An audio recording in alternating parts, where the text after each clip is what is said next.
How will a Russia in retreat react? Vladimir Putin's brand new military commander foretelling the pullout from the southern Ukrainian city of Kherson, the Kremlin's first major catch at the start of the invasion. If the objective is to subdue Ukraine on the battlefield, the signs for Moscow don't look great. But if the aim is to make Ukraine unlivable, well, it's anyone's guess. For 11 days, Iranian-made drones have been in the picture, targeting critical infrastructure like power stations, retribution for the humiliating explosion that partially knocked out of service the main bridge link between Crimea and the Russian mainland. Can Putin make the Ukrainian population freeze this winter? There's also talk of Iranian medium-range missile purchases. Russia and Iran have allied already in Syria. The leadership in both Moscow and Tehran face strong headwinds at home. Russia with its botched mobilization, Iran with the biggest protest movement it's seen since 2009. Together, can they ensure their mutual survival? Today, in the France 24 debate, we're looking as Vladimir Putin turns to Tehran. And joining us from Paris is retired French General Michel Yakovlev. Thank you for being with us. Good evening. Thank you very much. From Istanbul, he is independent world correspondent Borzu Daragahi. Welcome to the show. It's always a pleasure to be back here. From Strasbourg, where the European Parliament is sitting, a member of that European Parliament, Petros Ostrovicius. Vicius or Vicius? I don't want to butcher your name. It's Ostrovicius. You're almost right. Almost right, okay. Who sits on the Defense Committee of that European Parliament and who hails from Lithuania. Thanks for joining us. And it's always a pleasure to welcome back journalist and writer Vladislav Davidson. How are you? Hi, thanks for having me back. The France 24 debate, where you can join the conversation on Facebook and Twitter. The hashtag is F24debate. Yeah, it's indeed not looking great for Moscow on the battlefield. Vladimir Putin declaring martial law in all the regions Russia recently claims to have annexed. This as the proxy leader of Kherson issues an evacuation order to civilians. It was startling to hear Putin's newly appointed military commander for Ukraine on Russian television, all but admitting that it was time to quit Kherson. The situation in the area of the special military operation is tense. Further plans and actions regarding the city of Kherson itself will depend on the unfolding military and tactical situation, which, as I said, is not clear. Today, we will act to preserve the lives of our soldiers and civilians as much as we can. That is a priority for us. And we will act in a timely fashion, not avoiding difficult decisions. Can you interpret what he's saying? What's that message, that especially that last sentence there? Well, the message to the population is just sit tight, even though we're losing, and you're making sacrifices, and some of your neighbors and maybe your cousin, maybe your nephew, maybe even your kid was sent off to fight in Ukraine without any winter gear or food or rations or training. Things are okay. So he's absolutely a ghastly character. He's a real beast, this man.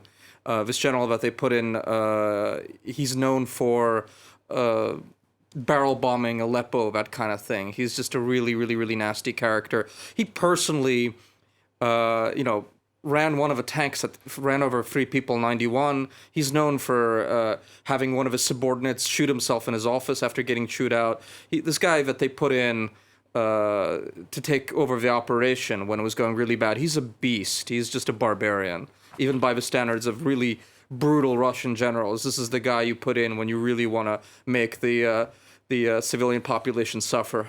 Let me ask you, Michel Yakovlev, General Surovikin, he hails from the Air Force. When you hear him admitting to setbacks, is that just an overall change in tone on the part of the Kremlin, or is it score settling with other parts of the military? Yeah, it could be a number of reasons. One could be basically that he's covering his ass to start with. He's inherited a pretty nasty situation, and he's disassociating with what happened before he got it, which is, pretty logical. As for his barbarian character and so on, it's just a fact that he's the third commander in this position, because you may remember that there was General Vonikov, who was nominated in NATO parlance theater commander in April, and he lasted all of 7 weeks. And at the time, it was said that Vonikov was a true guy of the Syrian front and a butcher and so on.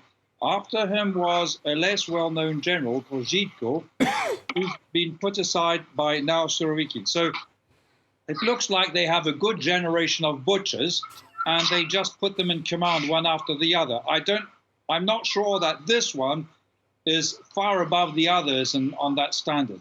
Now, he's an Air Force general, and it's very good that you mention it. The Air Force has been completely ineffective and basically useless in this war.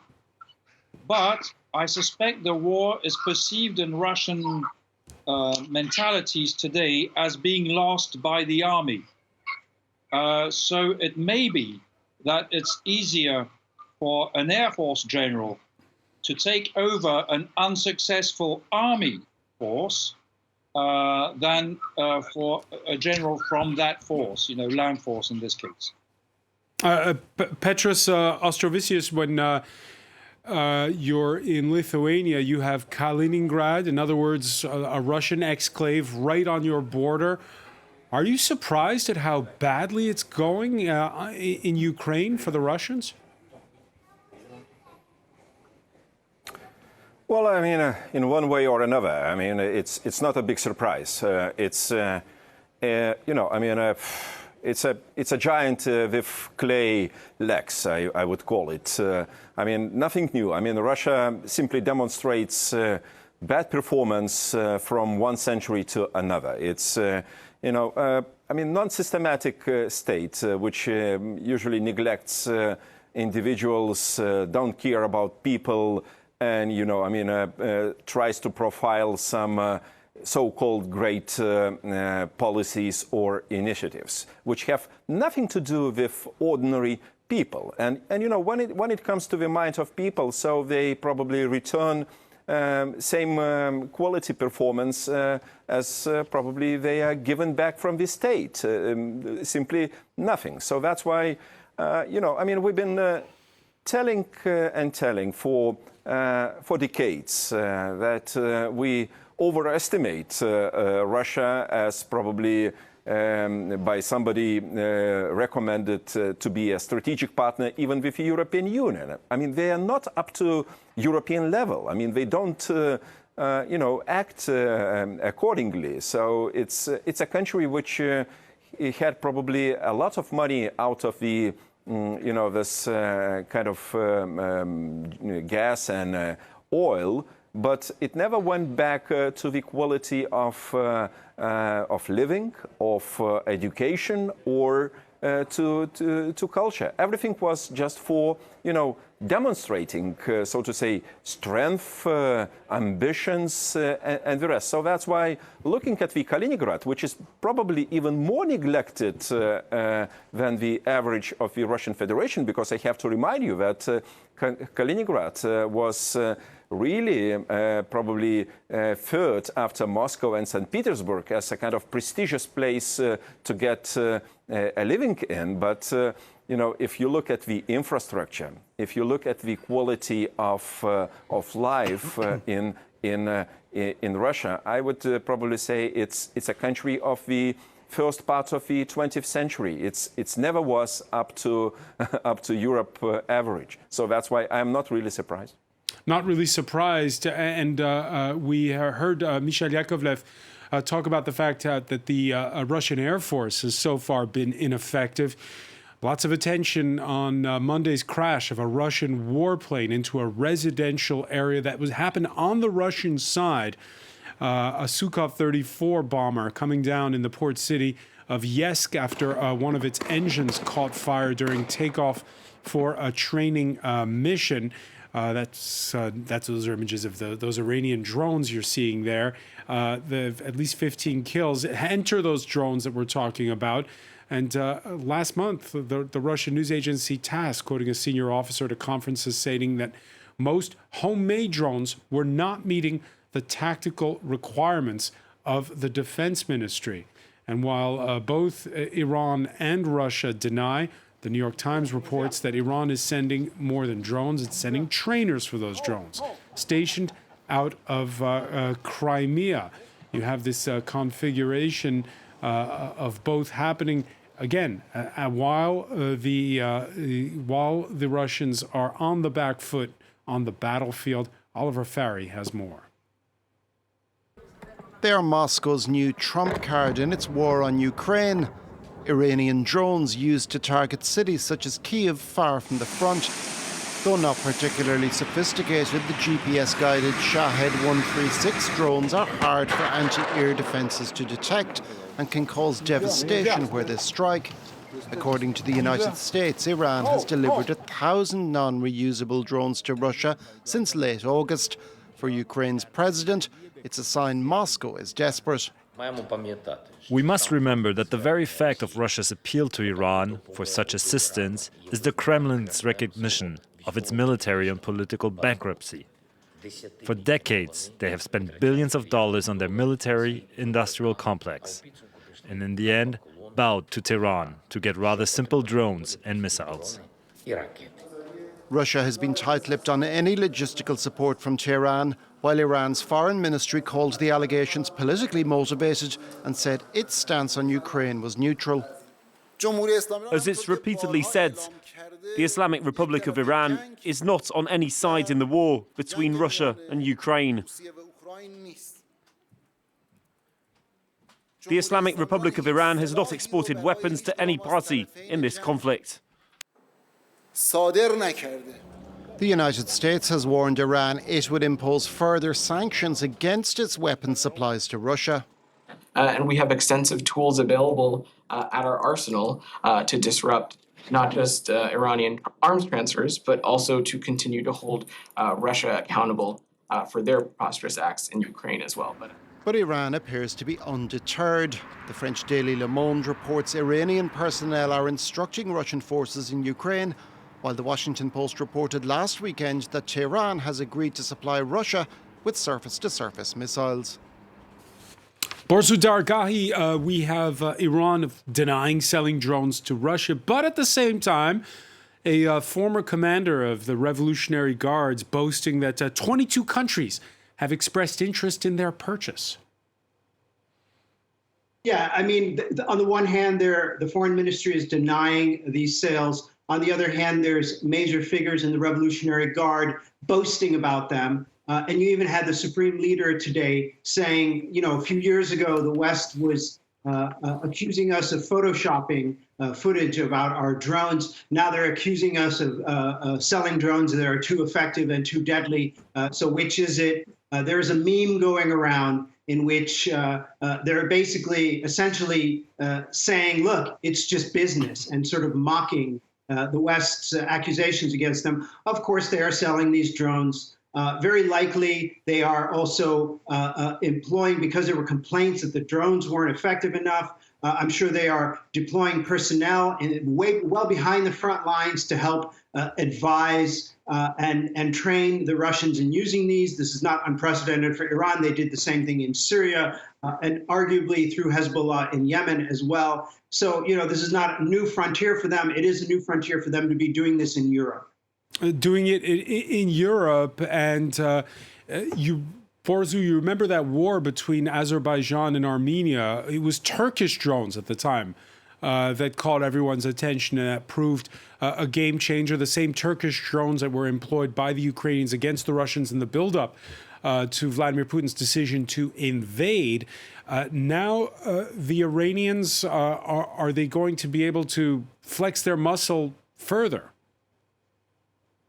I don't know about flexing their muscle. I think it's for the Iranians, this is a business deal. You heard the Iranian officials saying that they don't care who wins this war, that they're not, absolutely they care, that Russia cannot win this war. If Russia cannot lose this war, if Putin falls, if there's major changes in Russia, that would definitely impact Iranian strategic ambitions in Syria and in the region. They need Russia. Russia, and at this point, needs Iran as well. They are both revanchist powers that want to challenge the U.S. and Western-led world order.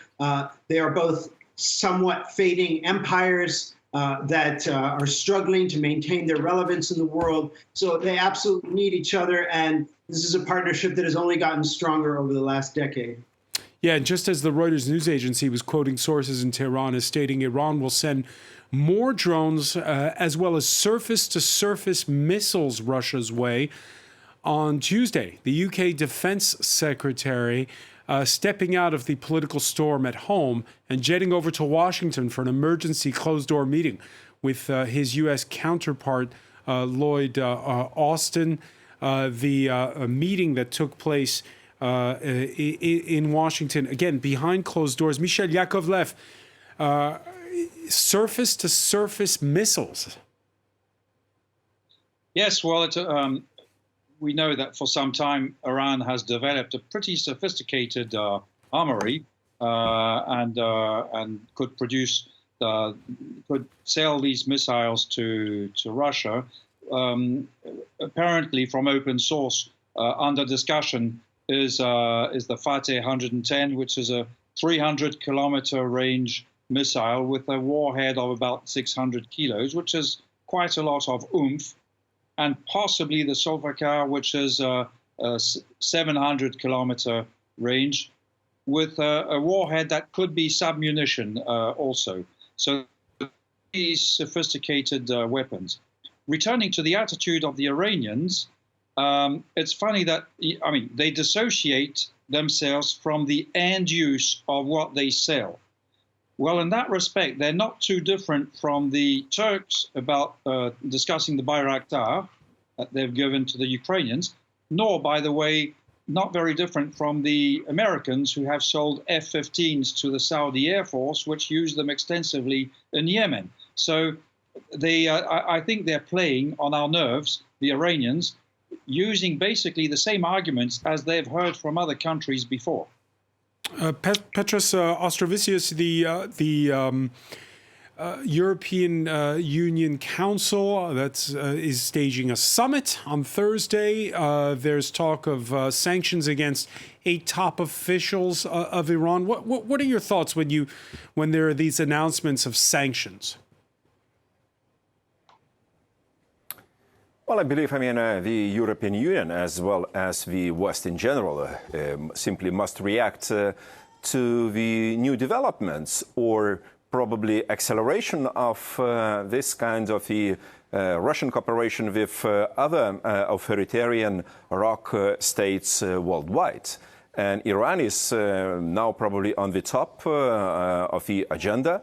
Those drones, kamikaze drones, and probably surface-to-surface missiles might be something which might assist Russia, to, uphold the current military operation. But, generally speaking, we have in mind that Russia was always to be the second world army. But now we see that with the second one, simply relies on Iran drones, which are not probably most sophisticated in their kind. But nevertheless, I believe that the sanctions, which must be imposed on Iran, and it impacts, by the way, the nuclear talks greatly. I believe the West, and in particular the European Union, must adopt a bit different negotiations strategy towards Iran on nuclear weapons, because we have to react to the situation as not the secondary of importance.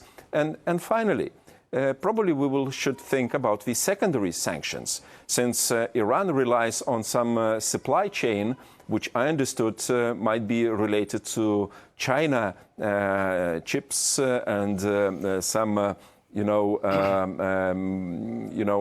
elements of those drones which can't function without being supplied from third countries. It is a complicated situation, but we have to react adequately and on time. Borzoi Dargari, your thoughts on sanctions?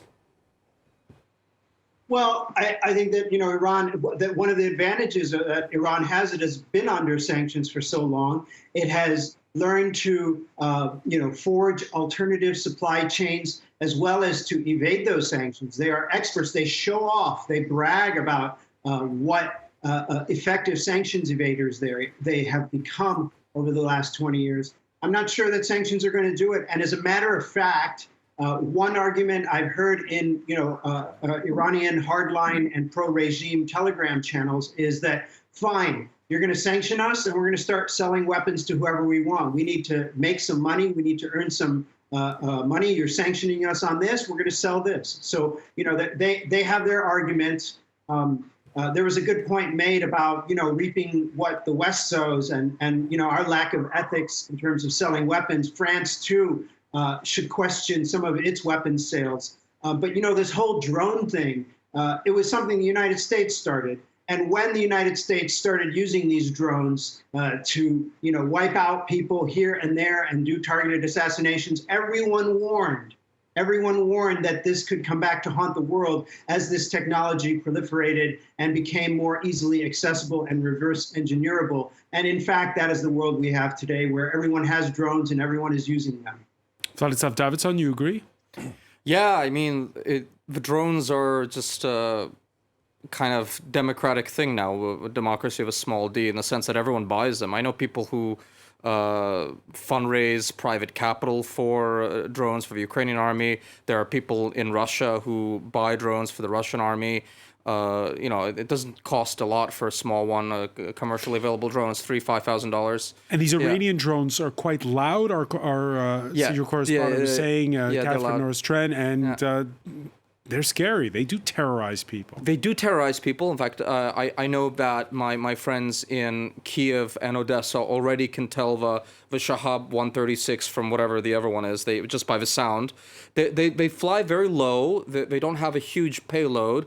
They're not immune to anti-defense missiles, and they can actually be shot down with a machine gun. There are are photos now on Ukrainian Twitter and social media accounts of guys just sitting and having their morning coffee and shooting them out of a window with a machine gun.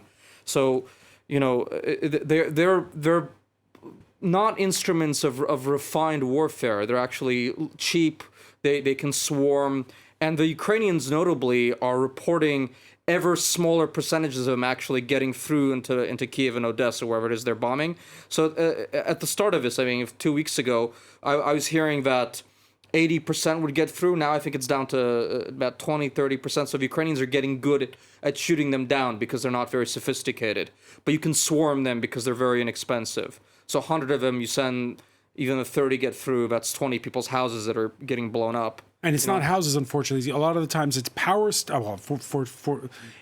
also power stations. This is new, yeah. And we saw Ukraine's president on Tuesday state that some 30% of the country's power was out.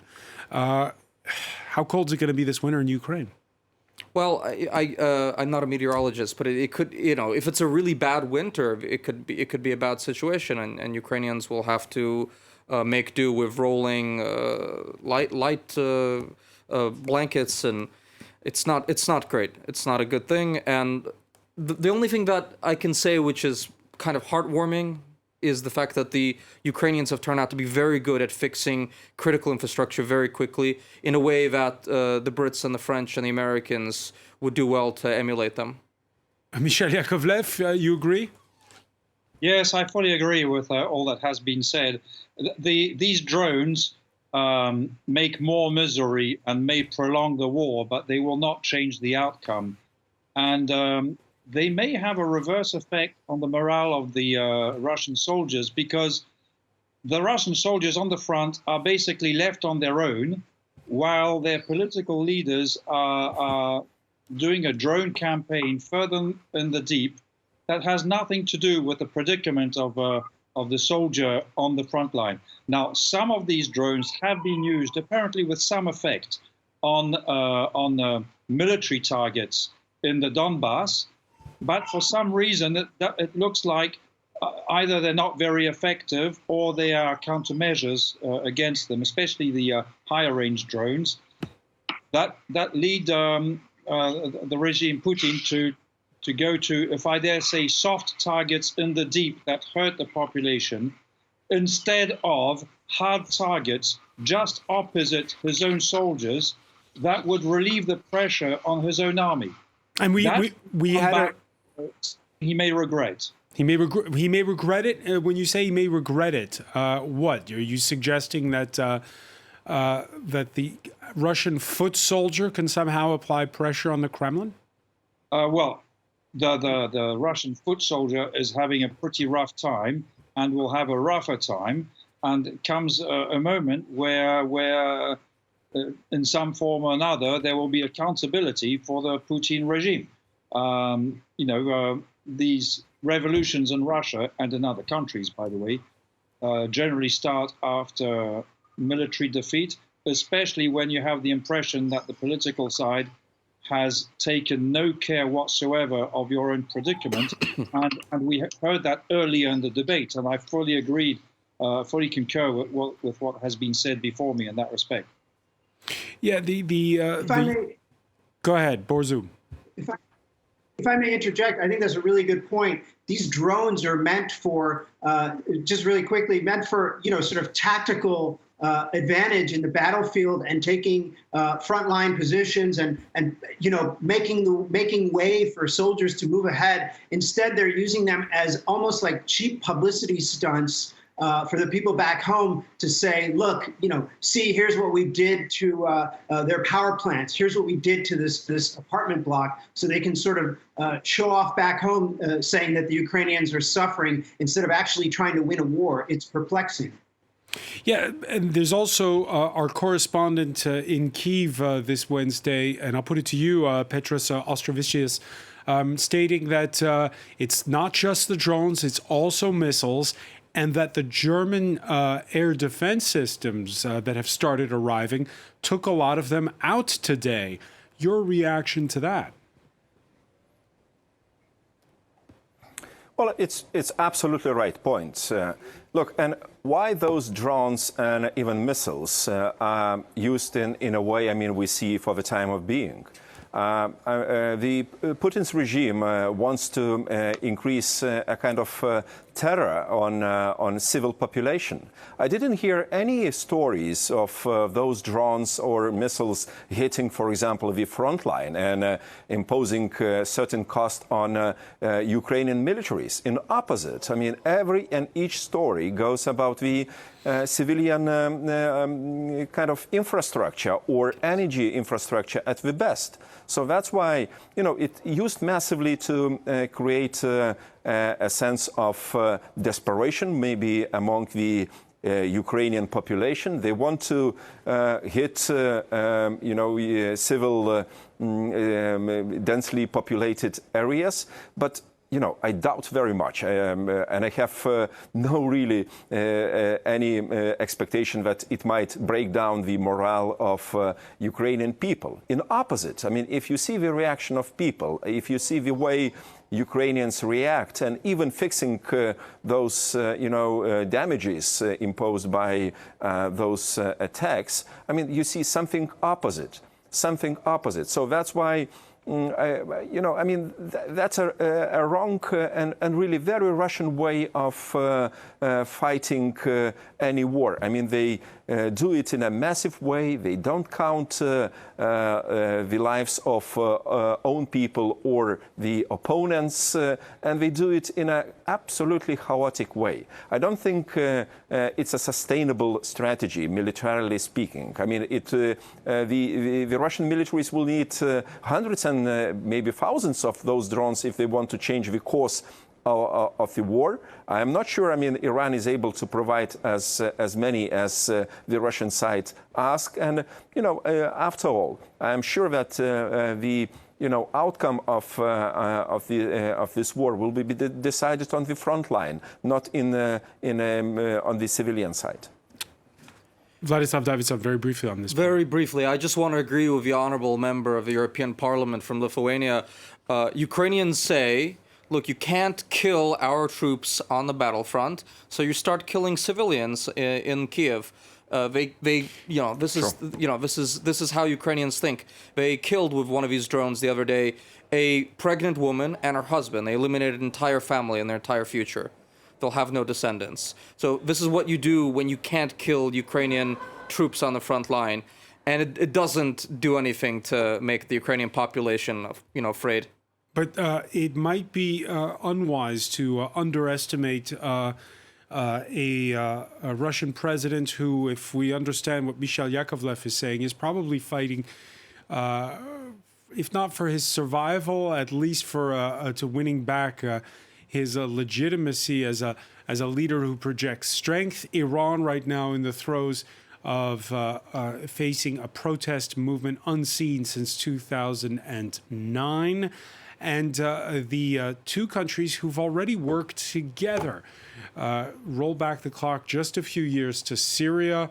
In Aleppo, we saw Russian airstrikes with Iranian-backed militias from the ground, proving what was the turning point in the retaking of Syria's second city during those 4 bloody years of fighting. They've worked together before.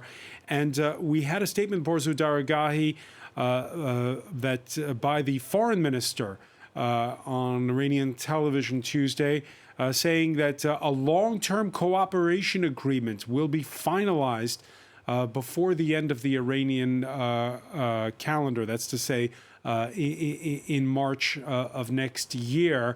A long-term cooperation agreement between Iran and Russia. What does that mean? I think it means energy. I think it means financial agreements, i.e. Sanctions evasion, doing business in rubles and Iranian rials, getting out of the dollar system.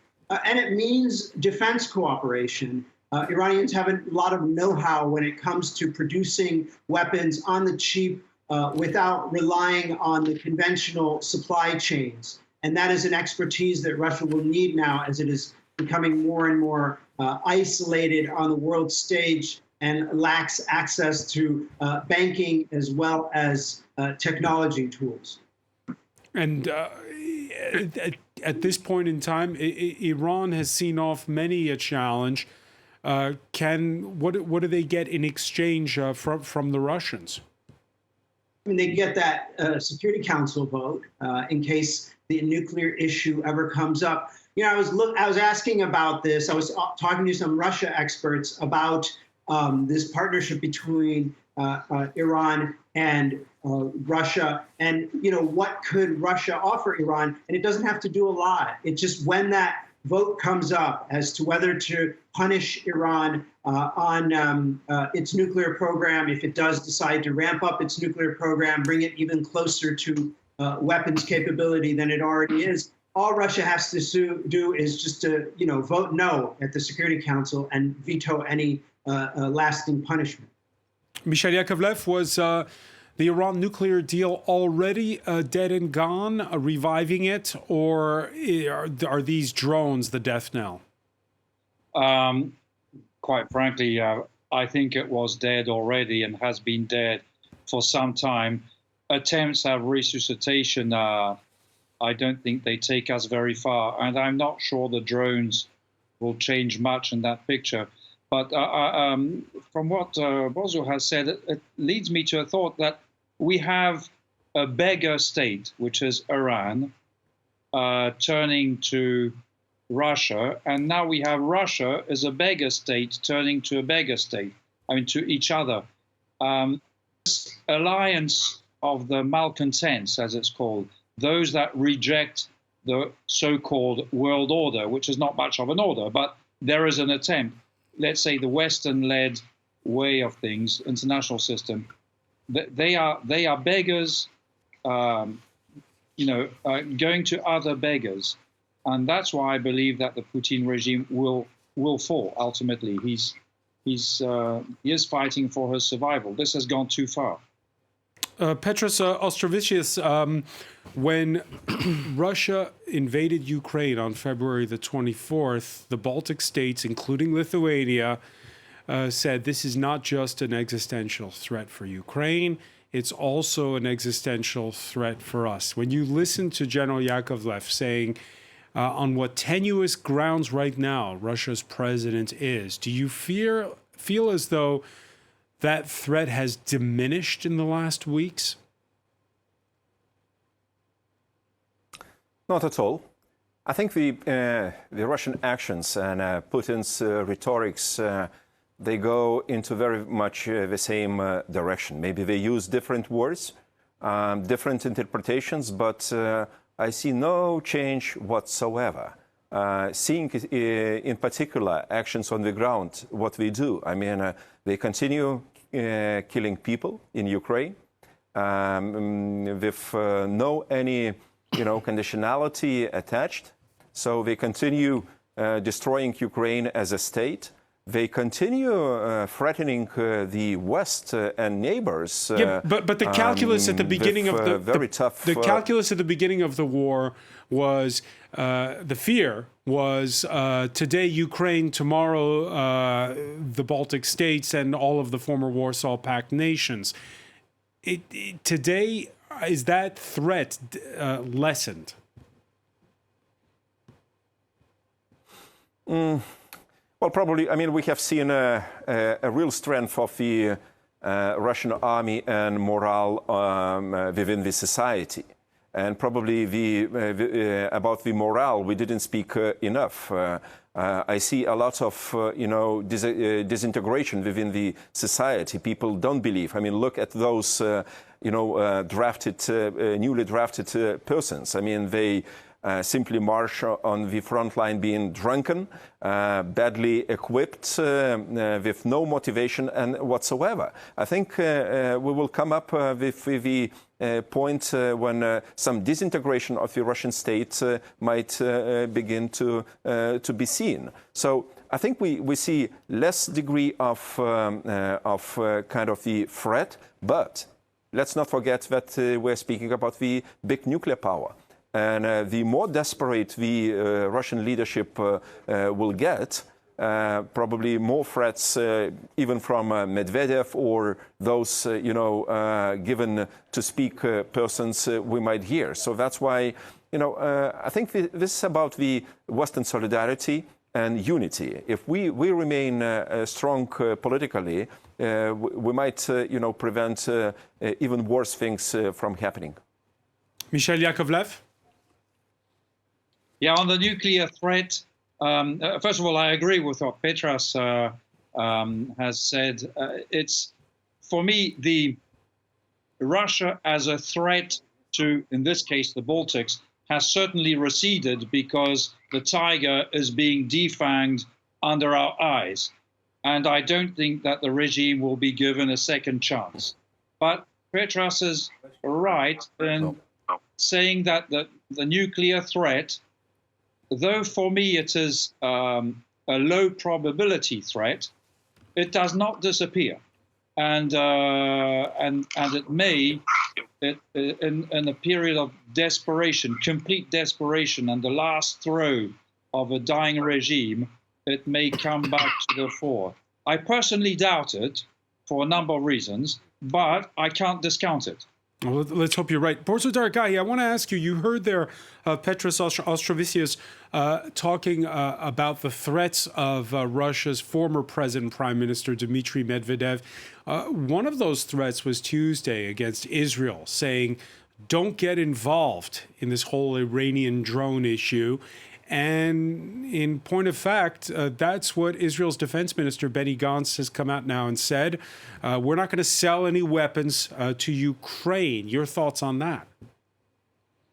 Yeah, I mean, Israel is in a tough situation. On the one hand, maybe there's a significant portion of the population, although not a plurality, that supports Ukraine in the war. There are a large number of Russian immigrants who are still sympathetic to Russia and are supportive of Putin. You have that dynamic throughout many Middle Eastern countries where there's significant numbers of people who support Putin. And more importantly, Israel needs Russian acquiescence to be able to have freedom of mobility and action in Syria, where it has continuously violated Syrian airspace to launch airstrikes against Iranian-backed militias and positions in Syria. Without Russian acquiescence, it would not be able to do that if Russia were to activate its air defenses or give Syria and Iran a helping hand in beating back the Israeli attacks. So Israel is, they can't do whatever they want. They have to walk the line, just like Turkey and a few other countries. Even though the drones and the surface missiles are a real real problem for them as well, because they're eyeing Iran testing out its toys. Countries have their interests. Iran has been testing out its toys continuously throughout various parts of the world. Yes, this is a concern. It could also potentially be an intelligence bonanza to have these tools and these personnel deployed outside of the Middle East. If Israel was smart, if the U.S. was smart, it would try to figure out who these people are, turn them, recruit them, or eliminate them. Vladislav Davidson? So Israel has obviously interests, and as the gentleman says, it does need the Russians on the Syrian border and the Golan Heights. It does have a historical relationship with Russia. The internal dynamics actually, when we think of the Russian Aliyah, the Russian Jews in Israel, actually about 2/3 of them, or maybe a slight plurality, between a plurality and 2/3 of them are actually Ukrainians. It's very interesting. The dynamic between Ukrainian Israelis and Russian Israelis in Israel is fascinating, and also the Russia relationship was Prime Minister Netanyahu's personal thing, and he's obviously out of power. The Russians have kind of jettisoned the 20-year Putin philo-Semitism policy vis-a-vis Israel. Now they're critical. There's kind of a rift now between Moscow and Jerusalem. So that's one thing. There's also a kind of fascinating undercurrent of resentment on the Ukrainian side against the Israelis, saying, come on, we're also a people who are experiencing genocide. And you have all these leaders on the Ukrainian military side, fascinatingly, Yermak, Zelensky, and the defense minister of Ukraine, who are of course Jewish of descent or half Jewish, criticizing Israel for not helping. So you have these fascinating dynamics where you have the entire Ukrainian military political caste criticizing Israel for not helping them enough, and they also happen to be members of the tribe. So it's a really fascinating dynamic. I follow it. Petros Ostrovicius, the next quarter to be heard from will be Thursday, when there's an EU summit taking place. We could see a bit of infighting over how to face up to a winter without Russian gas. Your final thoughts on what Europe's response should be going forward? I think we should take into account that the European Union started this probably path, starting from very low point. The EU dependency on the Russian fossil fuel, and in particular on gas, was extremely high, and at the same time economically and strategically dangerous. Although it was neglected for decades, and in particular by the former German governments, which built two major pipelines called Nord Stream, simply disregarding any concerns expressed by countries around, and in particular the Baltic countries. But I salute the decisions which are, proposed by the European Commission and member states to tackle this crisis. I believe we will come up already by Thursday or Friday with a good package of solutions, which will be not hopefully the final ones. I mean, because we have to come up with more. But look, joint purchase of gas, joint storage, certain control or regulation of gas price might be decisions in the right direction. Will it be enough? I think no. We have to think about something more. But when you had such a dependency, when you had such an addiction, political addiction to the Russian energy supplies, so what can you expect? I think we are on the right course. Remains to be seen decisions to come. And I hope we will recover from this absolutely dangerous and strategically risky Russian energy dependence. And we'll be talking about it in Thursday's edition. Petros Ostrovicius, I want to thank you so much for joining us from the European Parliament in Strasbourg. I want to thank Michel Yakovlev, Borzo Daragahi in Istanbul, as well as Vladislav Davidson. Thank you for being with us here in the France 24 debate. Thanks.